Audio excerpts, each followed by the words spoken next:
vir cá para averiguar o nível de a intensidade no terreno da violência policial que ocorreu durante o período das manifestações e também algumas famílias pontuais que nós vamos dar algum conforto, vamos fazer uma visita e sobretudo nos distritos. Portanto, vamos incidir mais a nossa ação em alguns distritos como Macanga, como Chiuta. Esses seriam os nossos pontos, mas basicamente é isso. Temos informação porque nós temos coordenadores a nível da província, distritos, mas é preciso averiguar isso no terreno para ver até que ponto é que os relatórios que a gente tem recebido são verdadeiros ou não e também ter uma percepção pessoal sobre isso. Mas talvez a parte mais importante é o conforto às famílias, não é? Tanto aqueles que perderam os seus parentes, quanto aqueles também que têm pessoas feridas, têm pessoas detidas, como vocês sabem. Temos mais ou menos cerca de 4.000 pessoas detidas até este momento. E há um outro fator que pouco se fala dele. São pessoas que não estão feridas, são pessoas que não perderam parentes, mas pessoas que ficaram profundamente afetadas psicologicamente. Aquilo que se diz, pessoas traumatizadas e pessoas que, digamos, psicologicamente também que precisam de apoio, não é? Muito apoio psicológico, até alguns casos psiquiátrico, né? Devido ao grande choque que levaram durante este período. Então, basicamente é isso. Yeah. Quando os detete, para onde mais? Detete para casa, de novo. É só um dia de trabalho. Do diálogo com o governo? Bom, neste momento eu não fui oficialmente convidado para o diálogo. O que eu sei sobre o diálogo é aquilo que os 4 partidos que estão a participar no diálogo tiveram generosidade de vir visitar-me e dar-me um breve relatório sobre isso. E pedir-me também algumas opiniões sobre isso. Mas há um documento, há um draft que já existe. Eu ainda não tive acesso a esse draft. E também não tenho acesso ao calendário que está estabelecido até a assinatura do acordo, porque o acordo vai ser assinado. Portanto, é o que posso dizer. Portanto, não tenho conhecimento aprofundado sobre isso, não é? O que espera deste diálogo, tendo em conta que não faz parte? Não, o que eu esperava deste diálogo é que ele quebre um paradigma que já dura 30 anos. Portanto, o ciclo vicioso dos acordos pós-crises eleitorais, eles normalmente têm tido o paradigma de serem acordos que visam a partilha de lugares nos órgãos colegiais. Quer dizer, partilha de lugares na Assembleia da República, partilha de lugares no Conselho de Estado, partilha de lugares, digamos, no Conselho Superior da Magistratura Judicial ou da Comunicação Social. Portanto, esses órgãos colegiais, basicamente, é que têm sido objeto dos acordos que têm sido assinados nos últimos 30 anos. Em termos de reforma, nunca houve reforma, como tu sabes. O que existe é uma contínua revisão da lei eleitoral, mas que ela também visa o quê? Visa a composição do STAI e a composição da CNE. Significa que ao longo de 30 anos, todos os acordos em Moçambique eram acordos de políticos para políticos, acordos para a composição de órgãos colegiais.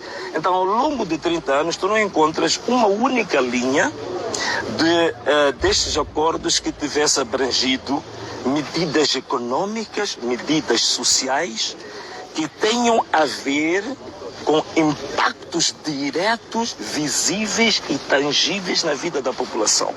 Quer dizer que estes acordos ao longo de 30 anos, a população, o povo sempre olhou para esses acordos como acordos da elite política, acordos em que o povo sempre foi marginalizado. Então, a minha contribuição, isto eu disse aos 4 partidos, isto é a parte da carta que eu enviei ao Presidente da República, isto é parte das 30 medidas que vêm no decreto, é exatamente acrescentar a uma nova componente e quebrar o paradigma.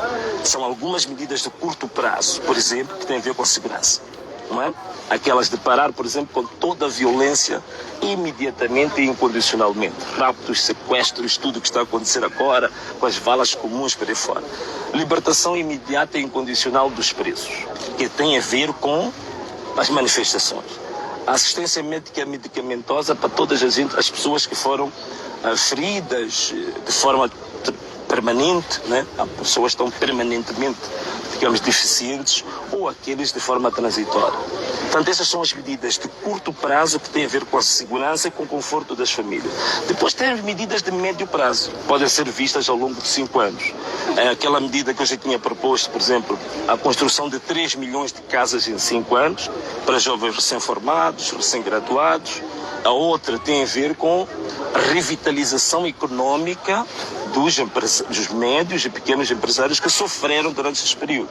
Portanto, uma linha de financiamento até 500 milhões de dólares para revitalizar esses negócios é a única forma de você ter a economia a crescer, senão de contrário a estagnação.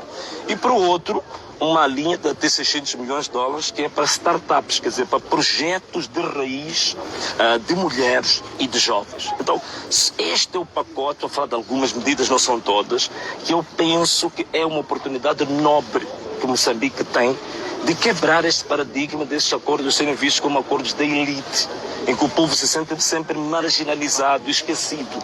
Se este acordo contemplar esta medida e haver um compromisso sério, o que seria um compromisso sério? Seria assinar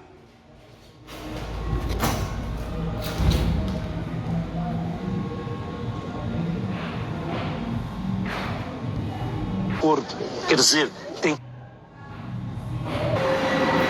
ir ao Parlamento, deve ser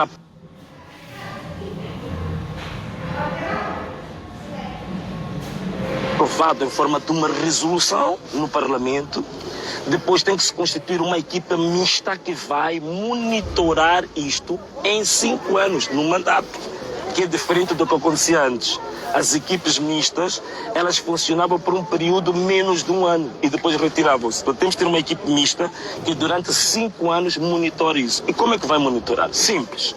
Saber se este acordo, este compromisso nacional está refletido no plano quinquenal do governo, se está refletido nos planos econômicos e sociais que vão sendo aprovados todos os anos, se estão refletidos nas estratégias aprovadas em cada setor, em cada ministério. Então a equipe vai fazer isto, vai monitorar isto ao longo de 5 anos.